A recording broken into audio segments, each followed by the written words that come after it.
ባቢሻ እንዴት ነህ? ሰላም ነው። ቆይ አንተ ማመክሩ ነው በዚህ ሰዓት እንድትገባ ያረገ? ስራ እኮ እንትን ብዬ ዝም ብዬ ነው ራሱ ዝም ከማለት እንዲህ እኮ መግባቱ ራሱ አይመቸኝም። የሚገርም ነገርና አይ ዝም ብዬ እንትን ከማደርግ ዝም ብለን ብቅ እስራኤላውያን በነገርህ ላይ ፈረንጆች ራሱ እስራኤላውያን ብዙ ፈረንጅ ደንቆረዋል ዝም ብሎ የሚከተል እስራኤላውያን ግን ኢየሱስ ክርስቶስ አምላክ ሆኖ አምላክነቱ በበለጠ ሊረዱት ይገባ የነበረው እነሱ ነበሩ። ምክንያቱ የልጅ ልጃቸው ነው፣ የነሱ ዘር ነው፣ እነሱ ምድር ነው ታሪክ የሰራው ለነሱ አደላለው ሲል የነበረ ራሱ ነው። የተላኩት ለእስራኤል ህዝቦች ሲል የነበረ ራሱ ስለሆነ አሳልፈው ሊሰጡን አይችሉም። በዚህ በ325 የኒቂያ ጉባኤ ያጸደቁትን አምላክ ብሎ ያጸደቁት ኢየሱስ ክርስቶስ አምላክነቱ መጽሐፍ ቅዱስ ውስጥ እኮ የለም። እግዚአብሔር ወልድ የሚባል ነገር የለም። ከየት አምጥተን ነው እየተከተልን ያለ ነው ከተባለ የራሳችን ፍላጎት ነው። ገብቷል? ይሄ የኛ እንስሳነት እኛ እንዴት እንደወረድን ነው የሚያሳየው። በነገርህ ላይ ማንነታችን የሰው ማንነት አሳልፈን ለማን ሰጠነው? ለፈጣሪ ሰጠነው። እኛ ደግሞ የማገናዘብ እንትናችን ወርዶ እንስሳ ነው የሆነው። ምክንያቱ የኛ ማንነት ለፈጣሪ ሰጠነዋል። መወለድ ለፈጣሪ ሰጠነው፣ መተኛት ለፈጣሪ ሰጠነው፣ መብላት መጠጣት ለፈጣሪ ሰጠነው። ማህፀን ውስጥ ቁጭ ብሎ የሰው ልጅ በእምብርት ትቦ ምግብ እየገባለት የማደግ እንትኑን ሲቀጥል የነበረ ሰው ገብቷል። አምላክ ነው ብለን የኛ ቦታን የሰጠነው የኛ ደረጃን የሰጠነው ገብቷል አበበ። እኛ ደግሞ ወደ እንስሳን የወረድነው ከእንስሳን በታች ነው የሆንነው። በነገር ላይ እንስሳዎች ፈጣሪያቸውን በጥንቃቄ ያውቃሉ። ገብቷል። እንስሳ ፈጣሪውን ያውቃል። እንስሳ ስለኛ በደንብ ይረዳል። እንስሳ አፍ ኑሮት ቢናገር ምላስ ኑሮት ቢናገር ከኛ የበለጠ እንትን መረዳት ያላቸው ስለ ፈጣሪያቸው። ስለዚህ እኔ ይህን አመለካከት አልቀበለው።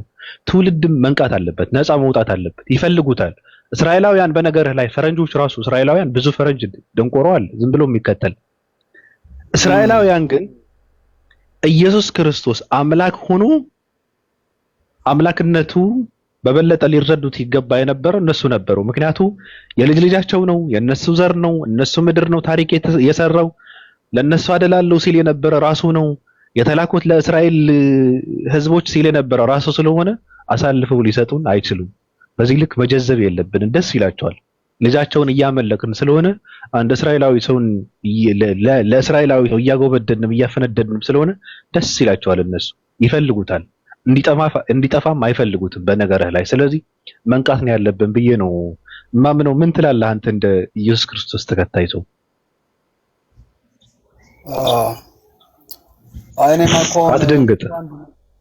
አትደንግጥ። መደንገጥ የለብን።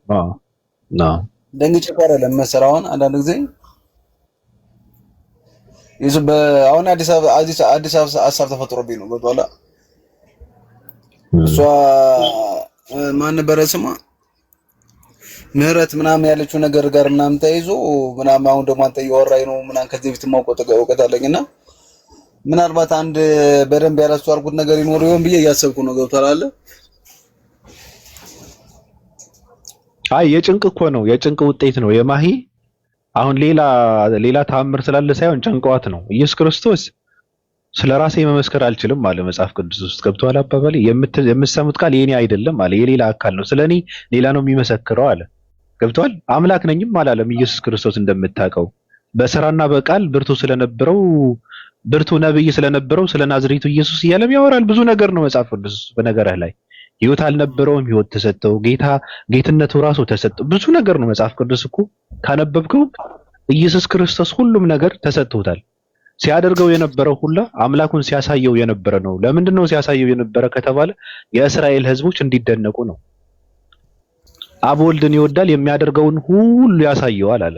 ትደነቁም ዘንድ ከዚህ የሚበልጥ ስራ ያሳየዋል አለ። አሁን ለኢየሱስ ክርስቶስ ማለት ነው። አምላኩን እያሳየው ሲሰራ የነበረ ሰው በመለኮትነት በድርጊት አንድ ናቸው ብሎ መስበክ እኮ መጽሐፍ ቅዱስ ጋር መጣረስ እኮ ነው፣ መቃረን እኮ ነው። ገብቶሃል አባባሌ? ስለዚህ የጭንቅ ነው። እሷ መጽሐፍ ቅዱስ ሌላ ነገር ትፈልጋለች፣ ግን የለም እኔ አምላካችሁ ነኝ ሰማይና ምድርን የፈጠርኩ እኔ ነኝ እንዲል ትፈልገዋለች። ኢየሱስ መጽሐፍ ቅዱስ ውስጥ አላለም። ገብቶሃል? ስለዚህ የጭንቁ እንትን ነው እና ቀጥል።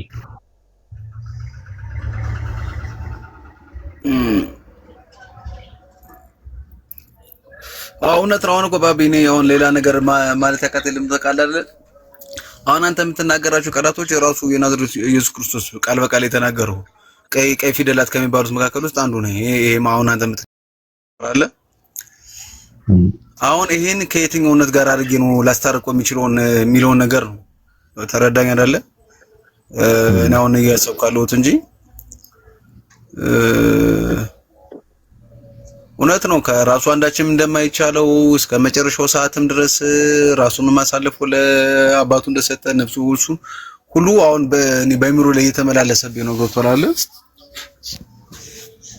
እና እስኪ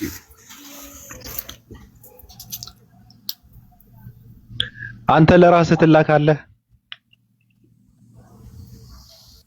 አይ አልላክም። ለራስህ ትላካለህ? አይ አልላክም። እንዴት አትላክም? አዎ ለራስህ ልትላክ አትችልም።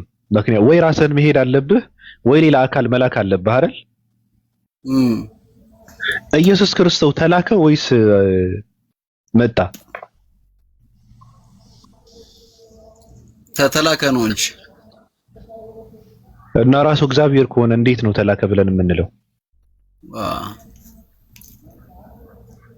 እውነት እላቸዋለሁ ቃሌን የሚሰማ የላከኝንም የሚያምን የዘላለም ሕይወት አለው አለ አይደል? እሱማ ምን እንደው ታውቃለህ፣ ራሱ ሆነ የአምላክ መሰቀል ራሱ እኮ ትንሽ እንትን የሚል ነገር ነው። ገብቶሃል አይደል? ስለተረዳኝ አባባሌ ሁሉንም የፈጠረ ሁሉንም የሰራ አምላክ ማለትማ ሞትንም የፈጠረው እሱ ነው፣ ሰይጣንም የፈጠረው እሱ ራሱ እግዚአብሔር ነው።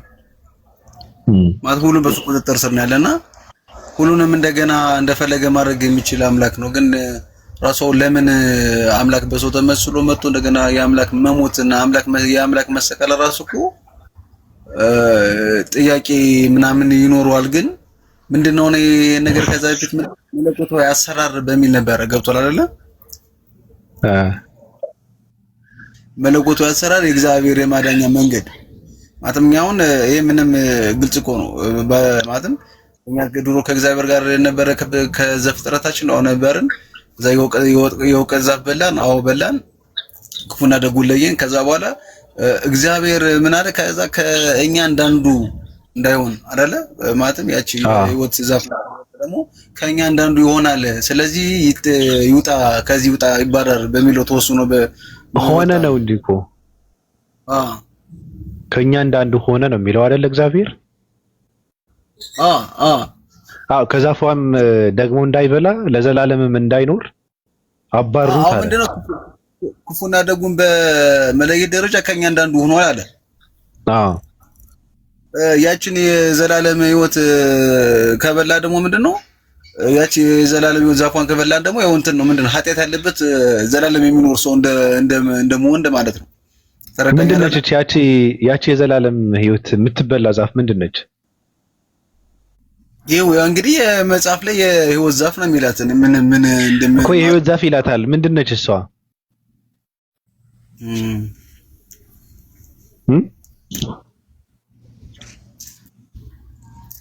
ማለትም ምንድነው አምላካዊ ፐርሰንን ልታሰጥ የምትችል ነገር ወይም የክፉና ደጉን ከመለየት በላይ የምታደርግ ነገር ናት።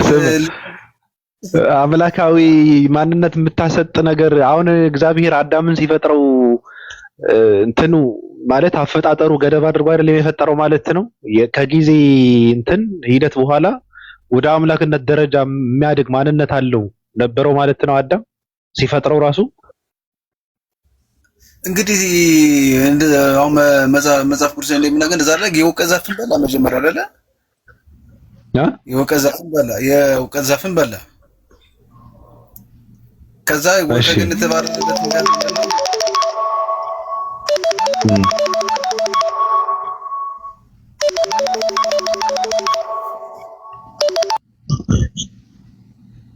እሺ እንዴት ናችሁ? ኦልቤን እና ጃ ሰላም ብያለሁ። ታዲያ ሰላም ነው። መኪና ውስጥ ነው ያለሁኝ። ድምጽ ጋር እያዳመጥኩኝ ነው። ስማርት ደስ ይላል። እሺ ጃ እንዴት ነህ? ቅዱስ ጃ ሰላም ነው አለ። ሰላም ነው አለን አልሐምዱሊላህ። ሁሉ መልካም ነው አለ። ይሄ 1 ሚሊዮን ግን 500 ሺህ ብታደርጉት አይሻልም? በመጀመሪያ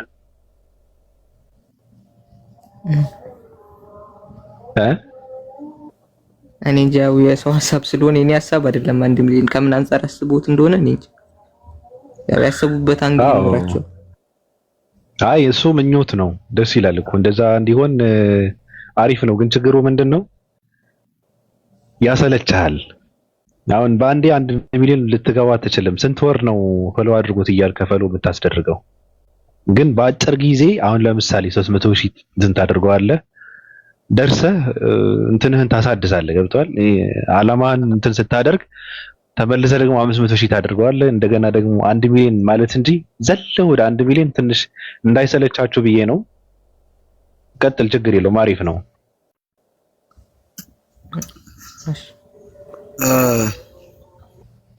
እና እንደዛ ነው። እና በጣም ብዙ ጥያቄ ፈጥረብኛል። እስኪ ላንብብና እስከ ከቀልቤም ጋር ልማከር አይሻልም? አዎ በነገርህ ላይ እውነት ለመረዳት ማንበብ ጥሩ ነገር ነው። ልብ ብለህ ማዳመጥ፣ ማንበብ፣ መስማት ጥሩ ነገር ነው። ትልቅ ነገር ይጠቅመሃል። እኔ ግን በነገርህ ላይ አሁን ለምሳሌ የሰው ልጅ አምላክ ነው ብሎ ከመረዳት መውጣት ግን ይቅርታ አድርግልኝ፣ እውነት ለመናገር እኔም እንደዛ ስለሆንኩ ነው። ዋናሲ ከድድብና መላቀቅ ስትጀምር ብቻ ነው ከእንደዚህ አይነት አመለካከት የምትወጣው። እንደዛ ብዬ ነው የማስበው እኔ። ምክንያቱ ለምን መሰለ? ሃይማኖት ደደብ ያደርጋል። ለምን መሰለ? ሃይማኖት በጣም ነው የሚያጀዝበው ሃይማኖት። አሁን ለምሳሌ በጣም የተማሩ ሰዎች በጣም የተማሩ እኮ ናቸው፣ ቅውስ ያሉ አራዳ ናቸው የምትላቸው ሰዎች ከብት ሲያመልክ ታገኘዋል። ያድነኛል ብሎ ማለት ነው። ወተቷን አልጠጣም ስጋዋን አልበላም ይላል። አምላኬ ነች ይላል። አየው፣ ሃይማኖት ያደድባል፣ ያጀዝባል። ልክ እንደዛው የሰው ልጅ ማምለክ ማለትም ተመሳሳይ ነው፣ ምንም ልዩነት የለውም። ሃይማኖት ውስጥ ያድነኛል ብለህ ውስጥ ስታሳምነው እንትን ትረካበታለህ። ገብቶሃል አባባሌ? ትረካበታለህ። ያው መጠጊያ አድርገህ ስለሆነ የምትይዘው፣ ማሳረፊያ ስለሆነ የምትጮህበት፣ የምታለቅስበት ስለሆነ መጠጊያህን ስለሆነ የፈለገ ነገር ይሁን ውስጥን ካሳመንከው በቃ በጣም ከባድ ነው። ለምን አይጥ አትሆንም እንኳን ሰው። ለዛ ነው እኔ ከድድብና ሲወጣ ነው ሰው ከእንደዚህ አይነት ነገር መውጣት የሚችለው ብዬ የምረዳው። አሁን ለምሳሌ አናሲ ምድር እኮ ተአምር እኮ ነው ምድር። በነገርህ ላይ ስለ ምድር እኛ ማወቅ አንችልም፣ ብዙም ማናውቀው ነገር አለ። ስለ ምድር ስለምናየው ነው የማናየው፣ ብዙ ተአምራቶች አሉ ፈጣሪ የፈጠራቸው ማለት ነው። ስለ ሰማይ ብዙም ማናውቀው ነገር አለ። ሰማይና ምድርን ያነጠፈ አምላክ አውርደህ በትንሽ ማህፀን ውስጥ ቅርቃር አስገብተህ ለኛ ሲል እኮ ነው ብሉ ከመስበክ በላይ እኮ ራስ ወዳድነት እኮ የለም። ይሄ ራስ ወዳድነት ነው። አምላክ የሚባለው ኃያል አምላክ ሰማይና ምድርን የፈጠረ አምላክ ለኛ ሲል ማህፀን ውስጥ ከስጋዋ ስጋ ከምናምኗ ምናምን ከዛ መስቀል ላይ ተቸንክሮ ተሰቅሎ እኛ እንትን ላደረግነው ለምንድን ነው? ለምን ሲባል እንዴ እኛ እኮ ጥፋት ብናጠፋ ራሱ ጥፋታችንን የሚጠይቀን ራሱ። ስለዚህ ራሱ እንዳይጠይቀን ራሱ ተጠያቂ ሆኖ ራሱ ተሰቅሎ ከራሱ ቅጣትና ተጠያቂነት ነፃ ወጣን የሚል ፍልስፍና እኮ አሁን የጤና እኮ አይደለም እኮ አናሲ። እግዚአብሔር ከራሱ ቅጣት ራሱን ቀጥቶ ከራሱ ቅጣት አዳነን። አየው፣ ምንም ባልሰራ ነው ኃጢአት እኮ ነው እሱ። ምንም ባልሰራ ነው ኃጢአት እንዳይቀጣም ብሎ ራሱን ቀጥቶ ከራሱ ቅጣት አዳነን። ምን አይነት ፍልስፍና ነው? ከባድ ነው።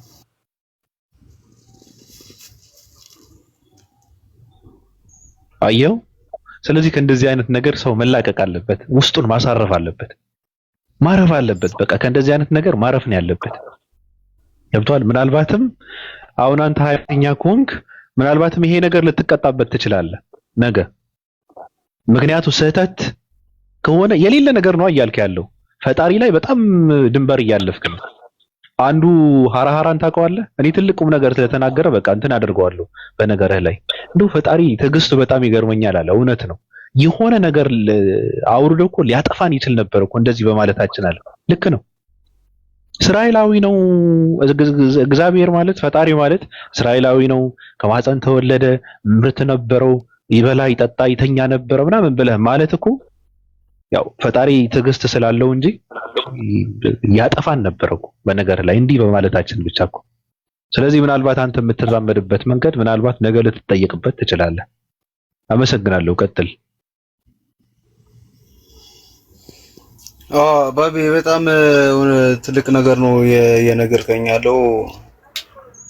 ያው ማለትም ሁሉም ነገር ከማወቅና ከማስተዋል ነው። ያው ነገሮችን ደግሞ መረመራን ደግሞ የተሻለው ወደ ተሻለው ነገር እንድንጠጋ ነው።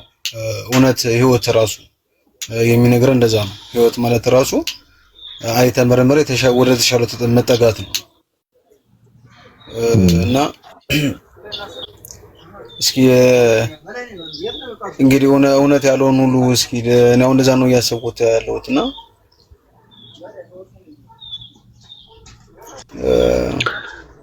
አሁን ወጣቱ ምን አደረጉት መሰለህ አናሲ፣ እኔ የማልደግፈው ነገር ትውልድ ምን ያደርጉታል መሰለህ። ይሄ ነገር በጣም ዘመኑ የረቀቀ የሰለጠነ ዘመን ነው። ስለዚህ ቁጭ አድርገህ ሰውን አንድ ፈረንጅን መከተል አለብህ ማምለክ አለብህ ብለህ ብትለው አይሰማም። ፈጣሪ ሞተ ብትለው አይሰማም። አንተ ባልሰራኸው ኃጢአት ተጠያቂ ነህ። ለአንተ ሲል የሞተውን ኢየሱስ ክርስቶስ ማመንና መቀበል አለብህ በመሰዋዕቱ ለሆነ ግን ድህነት የለም ብለህ ብትለው አያዳምጥህም። ስለዚህ ይሄ ከበድ ስላለው ወጣቱ ምናልባት ሶሻል ሚዲያ በጣም እንትን እየተከታተልክ ከሆነ እምነት አልባ እየሆነ ነው ኢትዮጵያዊ ማለት ነው። ብዙ ሰዎች እየጠየቁ ወጣው ሲጠይቁ አላየም። እኔ አልፈልገው እንደዚህ እንዲሆን ትውልድ አልፈልገም። የሚገርም ነገር በቃ የሆነ ውስጥ እንትን ማለት አለበት። ሃይማኖት ባይኖር በጣም ከባድ ነው። ሃይማኖት የሚባለው በአጠቃላይ እኔ ደደብ ያደርጋል ብዬ ባምንም በዛ ልክ ደግሞ ያንጻሃል። አስተዳደግ የራሱ የሆነ ስርዓት አለው። አስተዳደግ አለ። ከክፋት ነው እንትን የሚያደርግህ በአጠቃላይ እንትን ካየው ማለት ነው። ገብቷል። መግባባት የሚባል ነገር ያስተምራል፣ ብዙ ነገር ያስተምራል። ከዛ ወጣ ብለህ ግን ያው ጠለቅ ብለህ ካየው በጣም ከባድ ስለሆነ ትውልድ ደግሞ ጠለቅ ብሎ ውስጡን የሚረካበት ነገር ካላገኘ ይወጣል። ስለዚህ መውጣት የለበትም ሰው ከሃይማኖት ከመውጣት የቆሙበትን በትክክል መፈተሽ አለበት። ባላባባሊ ችግር ካለ እሱ ነው ማስተካከል ያለበት እንጂ እርግፍ አድርጎ መተው የለበትም ብዬ ነው እማምነው። ይሄን ይመስላል። አበዛው። እኔ ቁም ነገር ካበዛው ሰይጣን ይቀየመኛል። አረ እኔ ራሱ እኮ እንደዚህ እኮ ምንዱ ተቃላለ የሆነ ነገር እንትን ሲለኝ እንደዚህ ነው የሚያደርገኝ ነው። ጸጥ ያስብለኛል፣ መስማት ደስ ይለኛል ነገር እንጂ ያው ታውቃለህ ያለውን ነገርና በህይወት አንዳንድ ጊዜ አዳዲስ ነገሮች ሲመጡ ዌልካም ብለህ መቀበል አለብህ። የመጀመሪያው ነጥብ ነው። የሆነ ሰው አዲስ ነገር እንደዚህ ነገር ስለ ዌልካም ነው የሚባለው። ያን ነገር መቀበል ነው። ምክንያቱም ትክክለኛ ነገር ካልሆነ እኮ ነጥሮ ይመለሳል ከውስጥ ማለት ነው። ከላይፍ ነጥሮ ይመለሳል።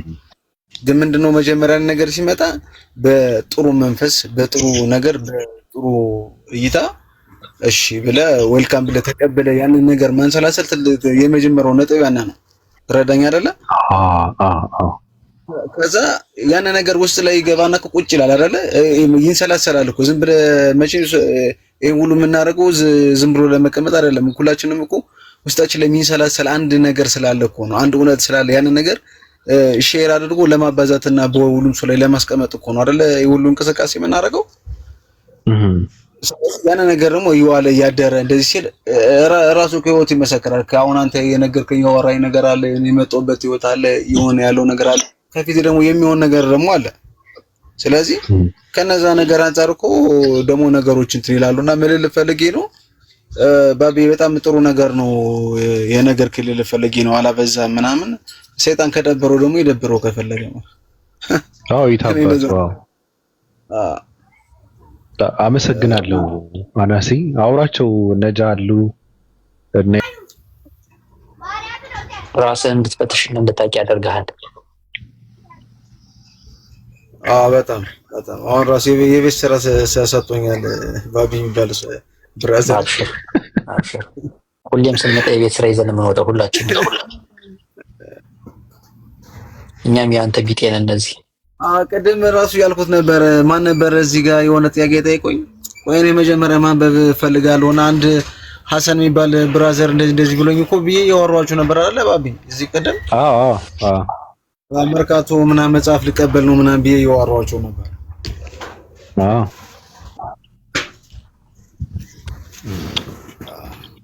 አብሽር ኑሬ ሰላም አለይኩም ጃ ሮዚ አትልባል ልተኛ ነው ወይስ ትቆያለህ? አይ ትንሽ አለው ግን ኑር አዲስ ለምንድን ነው የጠፋው? ባቢሻ እንዴት ነህ? ሰላም ነው። ቆይ አንተ ማመክሩ ነው በዚህ ሰዓት እንድትገባ ያረገ? ስራ እኮ እንትን ብዬ ዝም ብዬ ነው ራሱ ዝም ከማለት እንዲኮ መግባቱ ራሱ አይመቸኝም የሚገርም ነገርና አይ ዝም ብዬ እንትን ከማደርግ ዝም ብለን ብቅ